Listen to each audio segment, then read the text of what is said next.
Muto ya bomaki Hélène na makala yebe bakangi David Nsala célèbre ce reportage. Tala moto abomaki Hélène yeyo.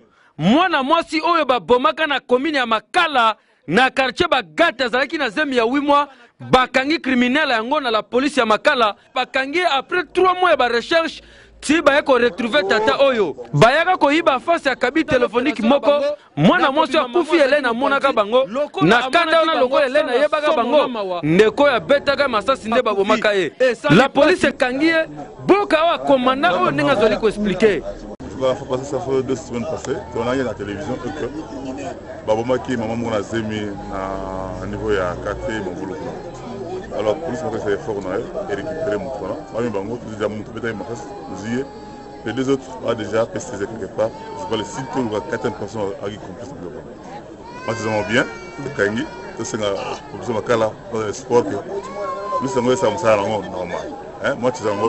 Félicitations à la police ya commune ya Makala. Pona mosala makasi bozali kosala ndeko oyo makambo nyonso mabe asali yepe na mérite akende na buluo to na ngenga pona nini tene kafela pe ya sol